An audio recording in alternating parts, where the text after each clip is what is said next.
I was looking around at everyone's image tonight and marveling at how wonderful it is that you all are here, that we're here together. This is the 8th week of our practice period so far, and you're still here. That's just so wonderful. I'm moved by your dedication and how important this is for the whole world, that you're willing to come and wake up. The whole world benefits from this. Well, thank you. Thank you. Tonight, we take up the 5th realization about ignorance. And I've been particularly looking forward to this discussion tonight because I think that ignorance is a foundation of our suffering. And seeing through our ignorance is a foundation to our waking up. So I've been quite excited that this particular part of the sutra would arrive. Would someone be willing to read the sutra? I'm going to share it. And please feel free just to unmute and jump right in.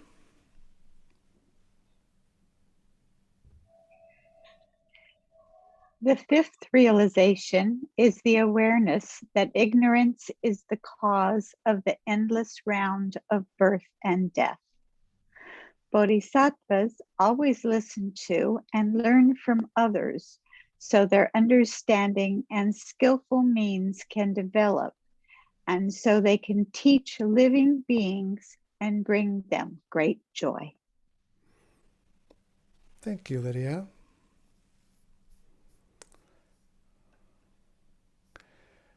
Okay, this one starts off a lot like the other ones with a very provocative statement. And I'm just wondering if you really believe this.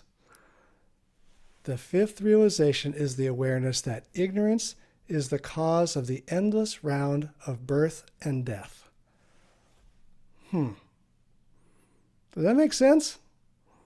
Ignorance causes birth and death? I mean, okay, let's think about this. Don't people already have enough information not to have unwanted pregnancies? Right? Ignorance is the cause of birth. Or don't they have enough information to take good care of their health so they don't die prematurely? I think they already have all the information they need about these things. How can this make any sense? Ignorance is the cause of the endless round of birth and death. Well, as you can imagine, this isn't at all what the sutra is talking about. As you know, it often happens in Buddhism, we use words and metaphors quite differently than normal usage. And this is happening here. Ignorance in this sutra does not mean lack of information. It means much more than that. And birth and death means so much more than your daughter being born or your grandfather dying. It's a whole different word. So let's start with the original words from the sutra. The Sanskrit word avidya, A-V-I-D-Y-A, means not paying attention. And that's what we translate as ignorance. Avidya means not paying attention. So ignorance in this Buddhist way of using the word doesn't mean a lack of knowledge. Ignorance instead points to the way we contract our attention. We contract our attention. Another sense of that is ignorance in our Buddhist use of it is our resistance to seeing things as they are.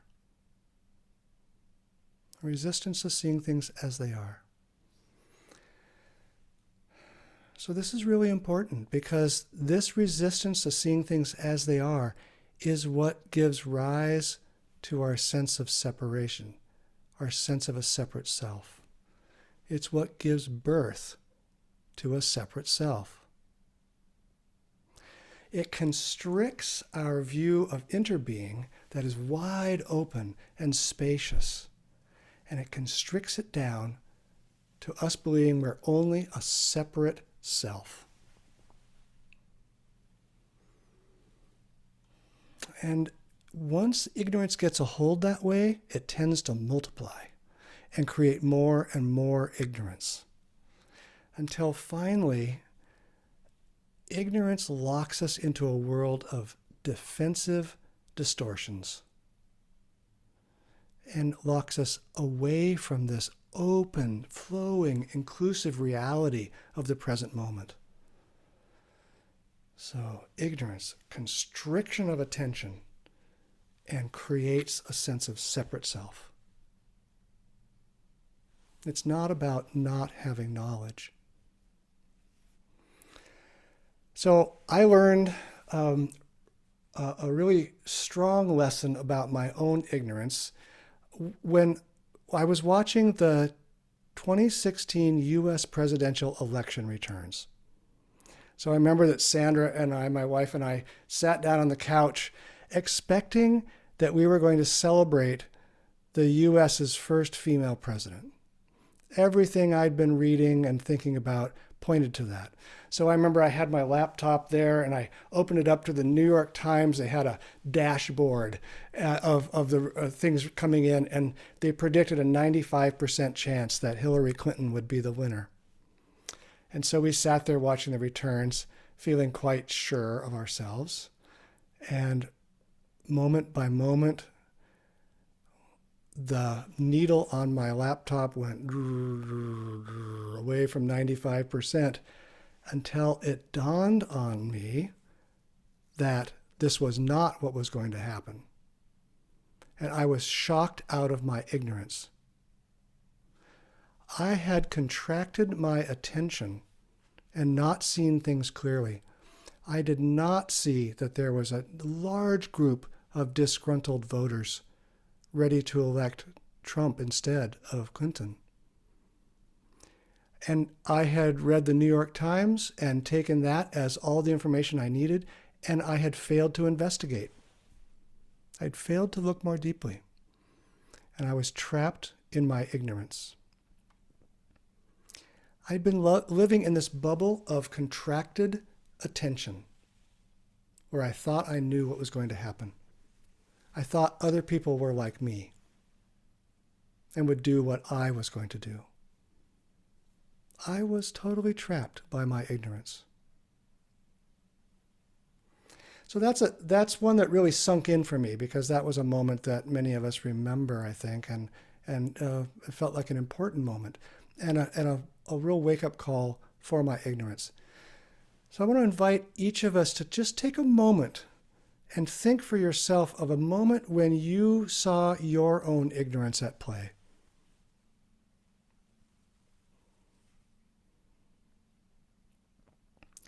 When you thought you had it right and you had it wrong.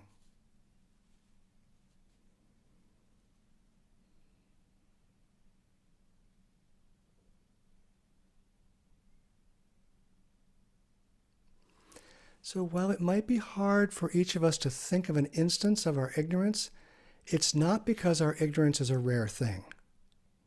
Our ignorance is floating up all the time. So one way you can tell that your ignorance is present is anytime you feel trapped by an afflictive emotion, you can know that ignorance is present. Anytime you're trapped by anger or greed or envy or jealousy or fear or anxiety or any of the myriad names we have for our suffering, you can trust that ignorance is the foundation of that. And conversely, anytime you find yourself not dwelling in freedom, not open and spacious, aware of the present moment, ignorance is present. Ignorance is the very foundation of all of this suffering. So we have a name for the experience of being trapped in ignorance, and that's called samsara. And samsara is the dis-ease of living within ignorance's defensive bubble. Samsara is what it's like to be inside of ignorance's distortions. And we all know this really well because this is where we spend most of our lives. Most of our lives are led inside this bubble of samsara that depends on ignorance for its very creation. And sometimes that bubble breaks and we see clearly. But even then, after we've had those insights, we tend to contract right back into ignorance's bubble, into this bubble of samsara. You know, even after we've had an insight into the spaciousness of interbeing, we turn right around and ignore beauty, and ignore interconnection, and ignore love and kindness, and choose instead to go right back into this bubble of ignorance, this samsara, and nurse our grudges, and harden ourselves against other people, and bathe ourselves in all those afflictive emotions that we know, that I just named. So we all know this really well. And it's interesting when you become aware of it to watch the flexing of insight and freedom right back to ignorance and samsara. And freedom, ignorance, and samsara. Back and forth, moment to moment, all day long.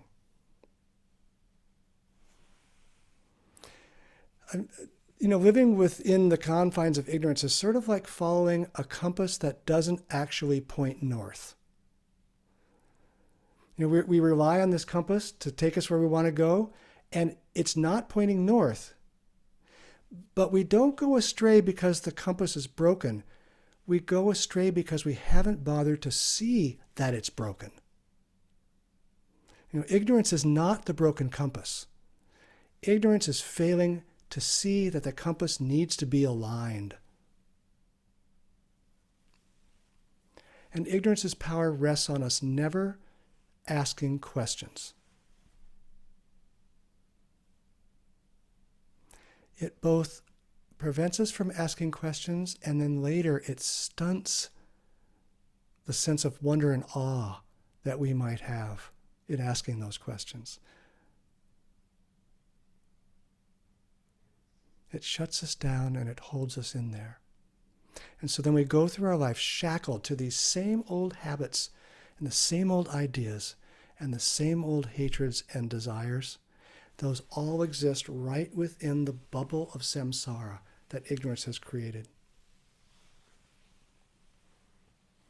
I like the way Kathleen Dowling Singh describes this. She says, "We spend endless energy comparing, judging, strategizing, manipulating, preening, and defending our own ego. That's the result of ignorance." We do all this instead of looking deeply and having the possibility of breaking free. We choose this all the time.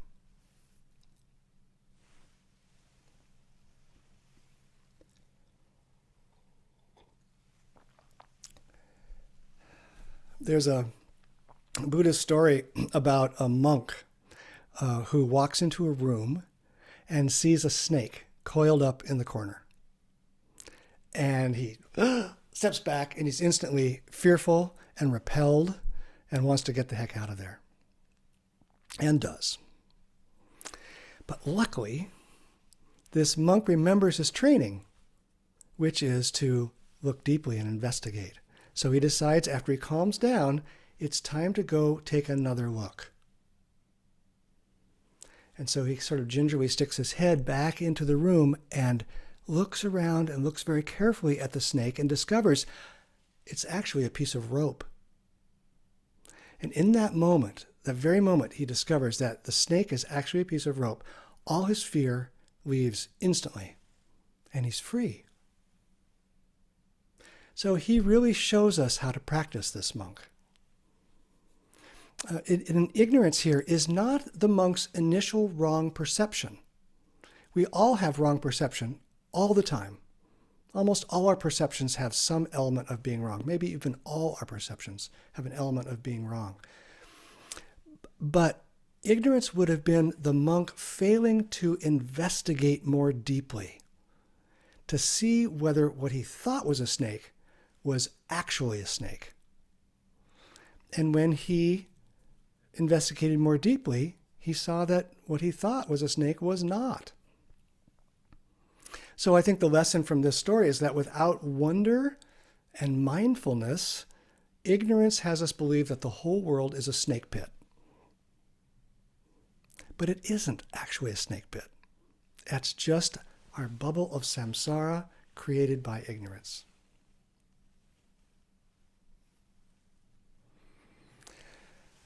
All right, so it seems like I've spun a pretty dark tale here of how stuck we are in ignorance. But I really wanted to convey the seriousness of ignorance and what its effect is on us, what its actual effect, how much it restricts our ability to be free human beings, to be alive,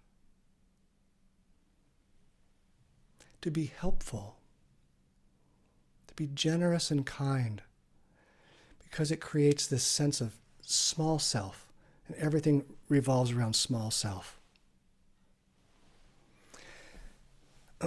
But the good news here is that we already know how to get free. Each one of us already knows how to get free. We know what to do. And it's the core of our practice. The core of our practice is seeing. Seeing. This is how we transform ignorance. So to transform ignorance, we have to see what's going on. We have to see clearly. Have the room to see, not clouded by ignorance's distortions.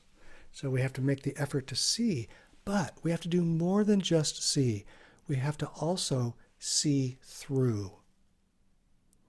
We have to see what's happening and then look deeply enough to see through it, to notice when it is actually ignorance's distortions that we're seeing. Just like the monk did. He saw the snake, but then he saw through the snake and saw that it was actually a piece of rope. On the wall here in the Zendo, we have one of Thich Nhat Hanh's calligraphies, and it says, "Look deeply. Look deeply." So this invites me to do just what I was mentioning. It invites me to look, to see, to actually be aware of what's happening. But it also invites me to look deeply, to see through. I think about Thich Nhat Hanh's invitation to us. Oftentimes he uses the phrase, "Are you sure?" That's the looking through. You know, the idea or the perception I have is the seeing. The am I sure? That's the seeing through. That's the looking deeply. So it's a lovely phrase, this look deeply, and the companion, am I sure? Because it encourages us to see with mindfulness, to see with wonder, to see with awe even, curiosity. And when we do this, whenever we pause and look deeply in that way, with curiosity and wonder and awe and mindfulness, we break the grip of ignorance. Right then, we break the grip. Because while we're seeing clearly, while we're seeing through, ignorance ceases to function. It simply stops. And when ignorance ceases to function, all the other parts of the suffering that we carry that are built upon ignorance, they also cease. It's like instantly going in and taking out the foundation of a house. You don't have to take down every stick and board of the house. The whole house will fall down. And that's what happens when we use mindfulness to see clearly, to see through. Ignorance stops functioning, and the rest of our suffering crumbles. Including the endless cycle of birth and death, just like it says in the first line of this realization. Then Michael's going to go into that in some detail and unpack that much more. But I'm hoping that we will have a time, maybe in our next practice period, to look at the actual teaching about how you move from ignorance to the endless round of birth and death. There's a teaching called the 12 Links of Dependent Arising. And it gives in great detail how this actually works. So you have to sort of take it a little bit on faith right now that ignorance is the round of the endless cause of the endless round of birth and death. But we can hopefully go into that a little bit more so you can see for yourself. But what I really love about this, there's a certain poetry that our deepest suffering caused by ignorance is treated by our most apparently simple practice, which is mindfulness. The foundation of our suffering is treated by what we know how to do already, and what Thich Nhat Hanh has taught us so beautifully. There's a poetry to that. So it's really beautiful to know that to find our way out of the ignorance bubble, all we have to do is drink our tea. All we have to do is wash our bowl. All we have to do is sweep the floor. Provided as we do these things, we see through and look deeply while we do them. Our everyday simple activities done with mindfulness are the antidote to ignorance. Isn't that amazing? That's just wonderful. I mean, these are Dharma gates, and they're hiding in plain sight right in front of us, and they are the medicine that cures our ignorance. Thich Nhat Hanh wrote these deceptively simple books and offered deceptively simple practices. But it turns out that they are the most direct way to address our suffering, the most direct way to wake up, the most direct way to shed the chains of ignorance and live freely right here in this present moment, no matter what's happening. I also find it very elegant that these seemingly simple practices cure in two different ways. One is an instant cure, and one is a long, slow cure. So the instant cure first. When we're mindful, ignorance receives no energy. In that moment that we are paying complete attention to whatever's happening right here, right now, ignorance receives no energy. And when it receives no energy, it falls apart instantly. Poof. And when it does that, the freedom that's been all along that we couldn't see while inside ignorance's bubble comes right forward, all at once. I think this is what the old Zen stories point to when they say, and on hearing that, this nun woke up. Instantly it happens. Instantly. And it can happen right now while you're listening to these words. Right now. There's no impediment except ignorance itself. So that's the instant cure of mindfulness. But there's also a long, slow cure to mindfulness. And it's this. When we are consistent in our denying ignorance the energy that it needs to be strong and to grow, ignorance within us grows weaker and weaker and weaker. So every time we turn our attention to the present moment and we don't give our attention to creating more systems of ignorance, that ignorance grows weaker. And as it grows weaker, the habit energy to bring up ignorance grows weaker. And so over time, slowly, without us noticing, the tendency for us to go inside that bubble of samsara gets less and less compelling, less and less attractive. And we can let go of it more and more easily. So it has a long-term effect that the more we do this, the easier it gets to do. So it's instant and it's also long-term. But we do the same practice for both of them. Okay, so I've been talking about opposites here. I've been talking about ignorance and freedom. Either we're stuck in this samsara of ignorance or we're free. And that's presenting it as opposites. And of course, they're only opposites when we talk about them. They're only opposites when they're ideas, when we think about them. But in our lived reality, ignorance and freedom is actually a continuum. It's not a either or. It's a continuum that we exist on, somewhere between those opposites of ideas. It's kind of like I've got a little pencil here. And it's clear that this pencil, when we think of it in the abstract, has two ends. Right? It has this end and this end. And it seems like those are opposites.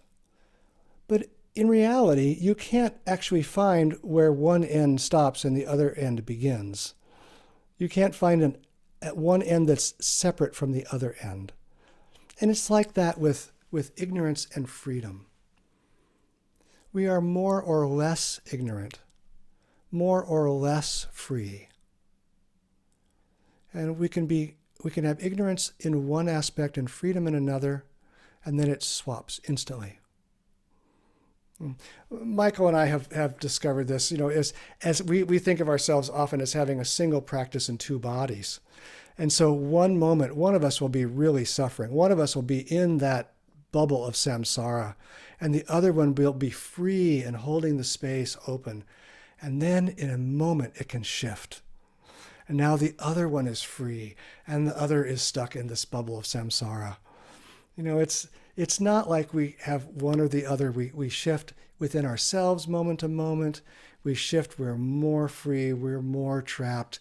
So I don't want to give this sense that you're either this or you're that. It's just not that way. That's too easy. And there's a danger to that. If we think of it that way, then we think those moments when we're free, well, we're pretty good, And there's ignorance right there, back. As soon as we start to think, oh, I'm free, we'll start to judge others who aren't free, right? Oh, well, if they were just like me, they'd have it. No, well, ignorance right there. We're back, we're trapped. So we don't have to get lost in comparing or judging or blaming ourselves or others, just to know that we're walking a path that leads from ignorance to freedom. And that path isn't straight and it isn't clear. And moment to moment, we will experience both of them in plenty of measure. So if I could sort of encapsulate this into a single phrase, I might like to offer this. Ignorance is the disease. Mindfulness is the medicine. Ignorance is the disease. Mindfulness is the medicine. You already have both of them right there with you now. Already. So let's read this one more time. The fifth realization is the awareness that ignorance is the cause of the endless round of birth and death. Bodhisattvas always listen to and learn from others, so their understanding and skillful means can develop, and so they can teach living beings and bring them great joy. Thank you all for listening.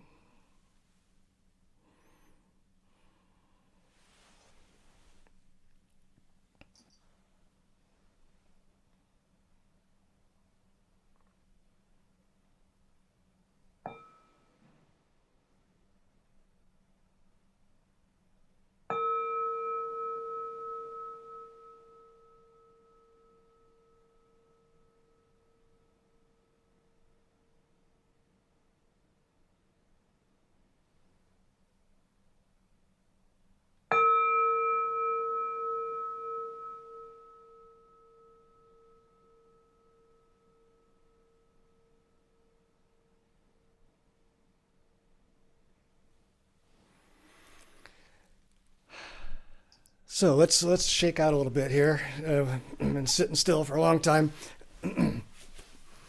How would you like to do a little bit of a guided meditation to feel this? You know, all the Dharma talks are kind of dubious worth, I think, because they're a bunch of ideas and they come at you, and you know they come in one ear and out the other.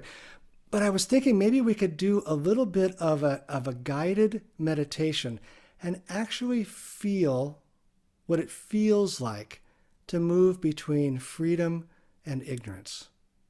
Would you be willing to do that with me? Okay. So let's do this. What I'd like to suggest is that you come back to your meditation posture in a way that you feel your full human dignity, the dignity of having this amazing body that you have, the dignity of being a bodhisattva right here with other bodhisattvas. Now, what I'd like to invite you to do is to put your hands maybe in your lap, if that's how you're sitting, with your palms facing up and your palms open. And feel the openness of your palms as a receptivity to the present moment. The palms are open and receptive. You are in the present moment, experiencing what the present moment has to offer. Now, the alternate state to this is when ignorance takes hold, when ignorance comes in and takes you away from present moment awareness. What I'd like you to do is to take your open palms and contract both hands into a fist. Contract both hands into a fist right now and try that. Feel the feeling of both your hands clenching down. And now make the choice to come back to the present moment and open your hands. Feel the way that relaxes and allows the present moment to be present once again. So as I guide you through this meditation, what I'd like you to do is notice very clearly when you are in the present moment. And when I mean the present moment, I mean just the present moment, not the present few seconds. I mean exactly this moment, this moment, this moment. And anytime you are there and the hands open, feel the freedom. And anytime your mind wanders away from the present moment, contract your fists and notice that. And then when you're ready, come back to the present moment and open your hands. Okay. I'd like to invite you to become aware of your breathing. More than your breathing, aware of this breath and this breath in the particular location at the tip of your nose. Feeling the cool air coming in, the warm air moving out.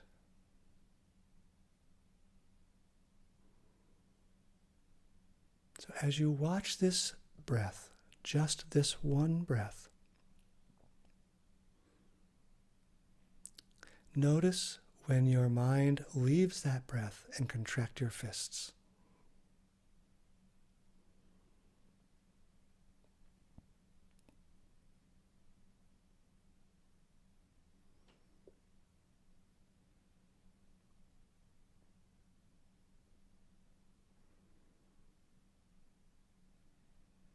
Again and again, after you've contracted, intentionally relax and come back to the present moment, to the tip of your nose.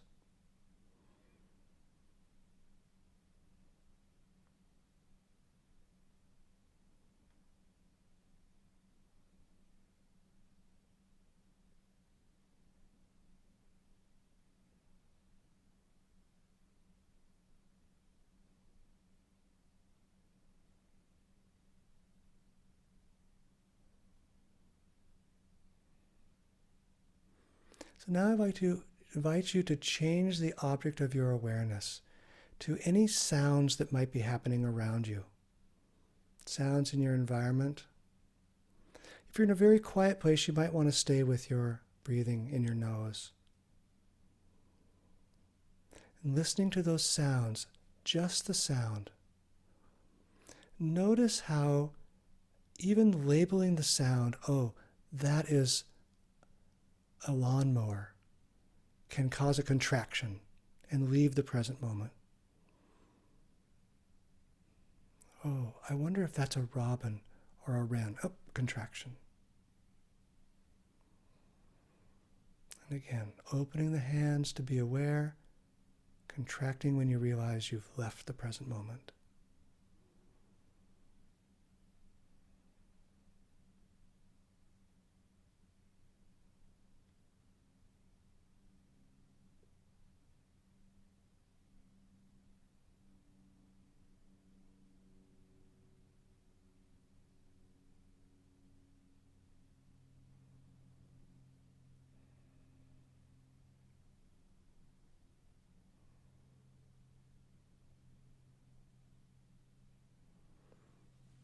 Okay, so now I'd like to invite us to all come back. I'd really love to hear in observations about that experience of what it's like to come and go from the present moment and watch how often ignorance wants to take us away, wants to contract our attention. So if there's about that or anything else related to this, and I'm going to stop the recording now.